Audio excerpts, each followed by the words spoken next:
সংস্কৃত ভাষা বিকাশ ক্লাসে সবাইকে স্বাগতম। আজ আমি আলোচনা করব একাদশ শ্রেণীর দ্বিতীয় সেমিস্টারের অন্তর্ভুক্ত গদ্যাংশ।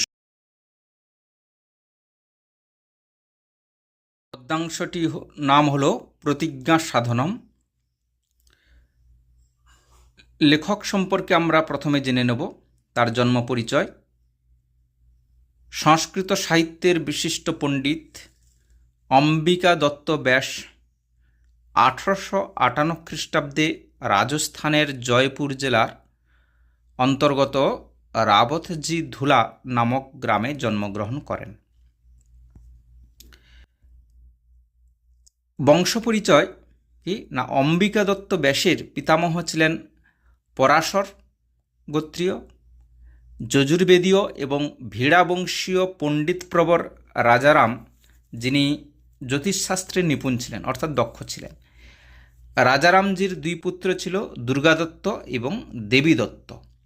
এই পণ্ডিত দুর্গাদত্ত হলেন অম্বিকা দত্ত ব্যাসের পিতা। যে আমরা মূল গদ্যাংশটি পড়ব তার উৎস সম্পর্কে আমরা এখানে জানব যে কোথা থেকে নেওয়া হয়েছে এই গদ্যাংশটি। না, পণ্ডিত অম্বিকা দত্ত ব্যাস রচিত শিবরাজ বিজয়ম নামক ঐতিহাসিক উপন্যাসটি 3টি বিরামে বিভক্ত। কটি বিরামে বিভক্ত? 3টি বিরামে। প্রত্যেকটি বিরামে আবার 4টি করে নিঃশ্বাস রয়েছে। আমাদের আলোচ্য প্রতিজ্ঞা সাধনম নামাঙ্কিত পাঠ্যাংশটি শিবরাজ বিজয়ম এর প্রথম বিরামের 4র্থ নিঃশ্বাস থেকে গৃহীত হয়েছে। তাহলে কি হলো না, যে শিবরাজ বিজয়ম নামক যে ঐতিহাসিক উপন্যাস এটি 3টি বিরামে বিভক্ত, আবার এই প্রত্যেকটি বিরাম 4টি করে নিঃশ্বাসে বিভক্ত রয়েছে, অর্থাৎ 4টি করে নিঃশ্বাস রয়েছে এক একটি বিরামে। আমাদের আলোচ্য প্রতিজ্ঞা সাধনম যে নামাঙ্কিত পাঠ্যাংশটি এটি শিবরাজ বিজয়মের প্রথম বিরামের 4র্থ নিঃশ্বাস থেকে নেওয়া হয়েছে। এরপরে মূল গল্প প্রতিজ্ঞা সাধনম। আমি যে সংস্কৃত অর্থাৎ দেবনাগরী হরফে এখানে লিখে দিয়েছি এবং ব্যাকেটে এর অর্থগুলো লিখে দিয়েছি, আর উচ্চারণ সহকারে আমি পড়ছি। কোনো সমস্যা হলে অবশ্যই কমেন্টে জানাবেন। মাসোয়ম আষাঢ়, অর্থাৎ মাস অয়ম আষাঢ়, অর্থাৎ কি না, এটি আষাঢ় মাস। অস্তি চ সায়ম সময়, সায়ম মানে সন্ধ্যা, সময় মানে সময়, অর্থাৎ এটি সন্ধ্যার সময় উপস্থিত। অস্তম জিগমেশুর ভগবান ভাস্কর সিন্দুর দ্রব স্নাতানামিব বরুণ দিগবলম্বী নাম রুণ বারিবাহানামভ্যন্তরম প্রবিষ্ট। আরেকবার পড়ছি না, অস্তং জিগমেশুর ভগবান, যার মাথায় রেপ থাকবে সেই রয়ের উচ্চারণ তার আগের উচ্চারণ হবে। যে যার মাথায় রেপ থাকে, যে রেপের যে রয়ের উচ্চারণ তার ঠিক আগে উচ্চারণ হবে। যেমন সূর্য, জয়ের মাথায় রেপ, তাহলে কি সুর তারপরে জ। একইভাবে জিগমেশুর ভগবান ভাস্কর সিন্দুর দ্রব স্নাতানামিব স্নাতানাম যুক্ত ইব বরুণ দিক অবলম্বী নাম অরুণ বারিবাহানাম অভ্যন্তরম প্রবিষ্ট। আমি ভেঙে পড়লাম সন্ধি বিচ্ছেদ করে। অস্তম জিগমেশু অর্থাৎ যেতে ইচ্ছুক, অস্ত যেতে ইচ্ছুক, অস্তং জিগমেশু অর্থাৎ অস্ত যেতে ইচ্ছুক। ভগবান ভাস্কর, ভগবান সূর্য, ভাস্কর শব্দের অর্থ এখানে সূর্য। সিন্দুর দ্রব স্নাতানাম ইব অর্থাৎ সিন্দুরের তরলে স্নানের মতো বর্ণধারী। বরুণ দিক বলম্বী নাম রুণ অর্থাৎ দিক অবলম্বী নাম অরুণ।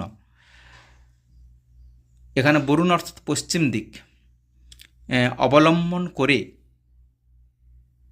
লাল রঙের, অর্থাৎ যে বাড়ি নাম বাড়ি বাহন, অর্থাৎ বাড়ি মানে কি জল, জলকে বহন করে যে, তাই সে হলো এখানে মেঘ। অভ্যন্তরম প্রবিষ্ট, অর্থাৎ ভিতরে প্রবেশ করেছেন। কি হলো না, অস্ত যেতে ইচ্ছুক ভগবান সূর্য, অর্থাৎ যখন সূর্য অস্ত যায় তার বর্ণ কিন্তু লাল হয়, কেমন না, না সিন্দুরের মতো লাল, সিন্দুরের তরলের স্নানের মতো বর্ণধারী পশ্চিম দিক অবলম্বন করে, অর্থাৎ কার পশ্চিম, না আকাশের পশ্চিম দিক অবলম্বন করে লাল রঙের মেঘের ভিতরে প্রবেশ করেছেন। এরপরে কলবিঙ্কাশ্চ চটকৈর রুতৈ পরিপূর্ণেষু নীড়েষু প্রতিনিবর্তন্তে। কি হলো অর্থ, না চড়ুই পাখিরা তাদের বাচ্চাদের কিচিরমিচির শব্দে পূর্ণ বাসাতে ফিরে যাচ্ছে, অর্থাৎ সায়ংকালে সন্ধ্যাকালে যে যে পাখিরা বাসায় ফিরে যায়, এখানে চড়ুই পাখির কথা উল্লেখ রয়েছে। এই যে চটকই, চটক মানে হচ্ছে চড়ুই পাখি। কলবিঙ্কাশ্চটকই রুতৈ পরিপূর্ণেষু নীড়েষু প্রতিনিবর্তন্তে। চড়ুই পাখিরা তাদের বাচ্চাদের কিচিরমিচির শব্দে কি করছে না, পূর্ণ বাসাতে ফিরে যাচ্ছে। মানে যে বাসাটা কিচিরমিচির শব্দে পরিপূর্ণ, কাজের কিচিরমিচির না, চড়ুই পাখির বাচ্চাদের সেই বাসাতে ফিরে যাচ্ছে। বনানি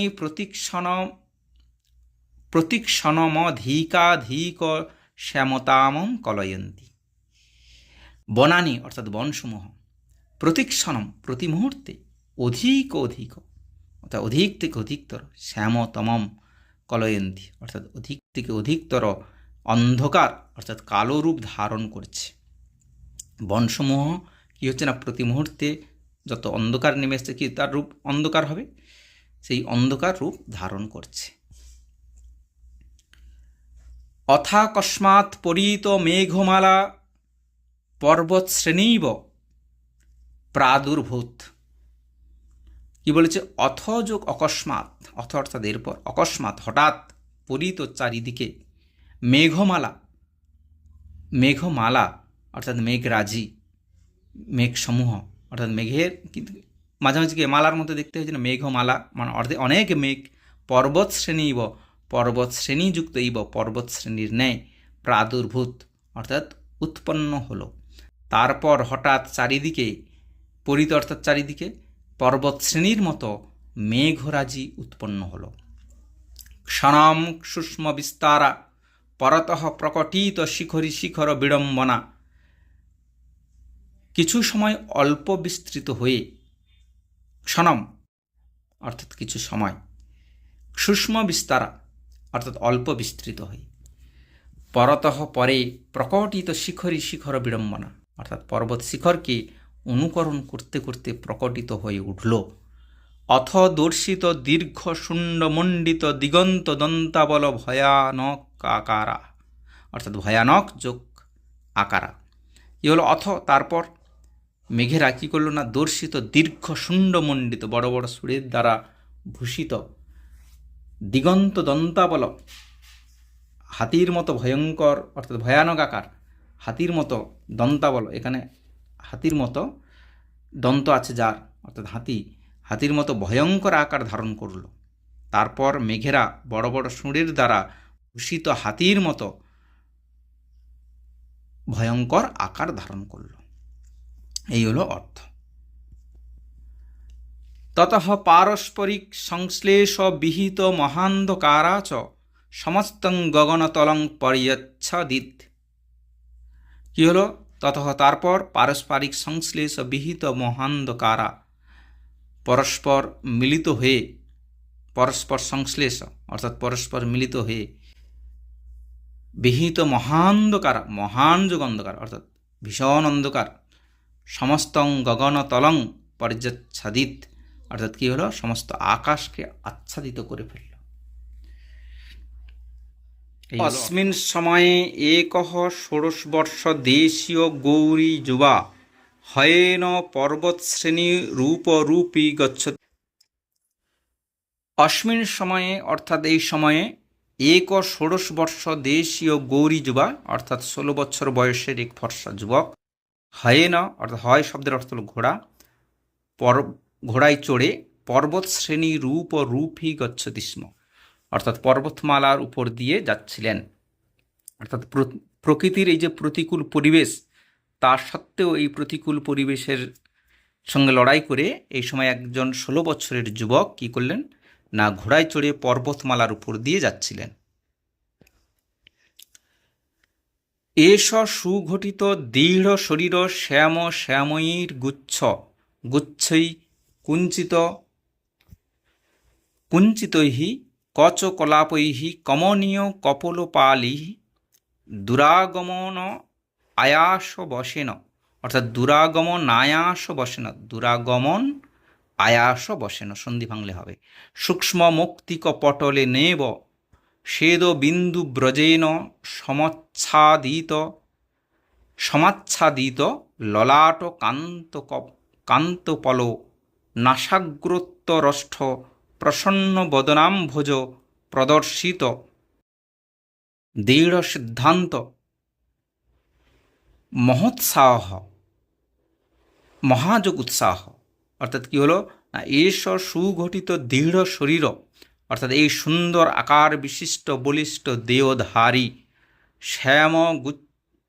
শ্যাময়ীর গুচ্ছৈঃ কুঞ্চিতৈঃ কচকলাপৈঃ, অর্থাৎ ঘন কালো কোঁচকানো কেশগুচ্ছের দ্বারা কমনীয় কপোলপালিঃ মনোহর গণ্ঠস্থল দুরাগমন আয়াসবশেন দূর থেকে আসার পরিশ্রমে সূক্ষ্ম মৌক্তিক পটলেন এব, অর্থাৎ ছোট ছোট সূক্ষ্ম অর্থাৎ ছোট ছোট কি হচ্ছে না মুক্তোর মতো, মৌক্তিক পটলেন এব মুক্তোর মতো, শ্বেদবিন্দু ব্রজেন ঘামের বিন্দুতে, সমাচ্ছাদিত সমযোগ আচ্ছাদিত এখানে আকারটা নেই, সমাচ্ছাদিত অর্থাৎ আবৃত আচ্ছাদিত, ললাট কি না ললাট কপাল কান্তপল অর্থাৎ কান্তযুগ উপল, নাসাগ্র নাসিকার অগ্রভাগ উত্তরষ্ঠ, প্রসন্ন বদনাম্ভোজ প্রদর্শিত দৃঢ় সিদ্ধান্ত মহা উৎসাহ, অর্থাৎ মাথা কপাল নাকের অগ্রভাগ ও ঠোঁটের উপরিভাগ এইভাবে ছোট ছোট মুক্তোর মতো ঘামের বিন্দুতে আবৃত প্রসন্ন মুখপদ্মে, এই যে বদনাম্ভোজ মুখপদ্মে এখানে মুখ্য পদ্মের সঙ্গে তুলনা করা হয়েছে, কর্তব্য পরায়ণতার মহা উৎসাহকে প্রতিফলিত করে। এই যে দৃঢ় সিদ্ধান্ত মহা উৎসাহ, দৃঢ় সিদ্ধান্ত অর্থাৎ যে মহাসিদ্ধান্ত বা তার যে কর্তব্য পরায়ণ সেটাকে প্রতিফলিত করে, তার এই উৎসাহকে। রজত সূত্র শিল্পকৃত বহুল চাকচক্য বক্র হরিতোষ্ণীষ, হরিত যোগ উষ্ণীষ সন্ধি যুক্ত করলে হবে হরিতোষ্ণীষ। উষ্ণীষ শব্দের অর্থ হলো পাগড়ি। শোভিত কি বলেছে, রজত অর্থাৎ রূপ সূত্র, রূপর সুতোয় শিল্পকৃত বোনা, বহুল চাকচক্য অর্থাৎ অত্যন্ত চকচকে, বক্র বাঁকা বা আঁকা বাঁকা, হরিত সবুজ, উষ্ণীষ অর্থাৎ সবুজ পাগড়িতে শোভিত। কি বলেছে, রূপর সুতোয় বোনা অত্যন্ত চকচকে আঁকা বাঁকা সবুজ পাগড়িতে শোভিত। হরিতে নৈব চ কঞ্চুকেন প্রকটীকৃত গূঢ়চরতাকার্য। হরিত শব্দের অর্থ আগে বলেছি সবুজ, অর্থাৎ সবুজ রঙের বর্মে অর্থাৎ পোশাকে অঙ্গীকারবদ্ধ এই গুপ্তচর হওয়ার সূচনাকারী এই যে যুবক, ইনি একজন গুপ্তচর। কার না কোপি শিব বীরস্য বিশ্বাসপাত্রং সিংহ দুর্গা তস্যৈব পত্রমাদায় তরুণ দুর্গম প্রয়াতি। অর্থাৎ এই গুপ্তচর হলেন শিবাজির। যে কোপি কহযোগ অপি সন্ধি ভাঙলে ক বিসর্গযোগ অপি সন্ধি করলে হবে কো অপি, এটা হচ্ছে লুপ্ত অকার। অবিসর্গের পর যদি অ থাকে সেই প্রথমের যে অ সেটা হয়ে যাবে ওকার, পরের অকারটা হচ্ছে লুপ্ত অকার। তাহলে শিবাজির কোনো এক বিশ্বস্ত পাত্র তাঁরই চিঠি নিয়ে সিংহদুর্গ থেকে তরুণ দুর্গে যাচ্ছেন। এই যে সিংহদুর্গ থেকে তস্যৈব পত্রম আদায় পত্রটি নিয়ে তরুণ দুর্গম প্রয়াতি তরুণ দুর্গে যাচ্ছেন। এখানে গুপ্তচরকে না এই শিবাজির গুপ্ত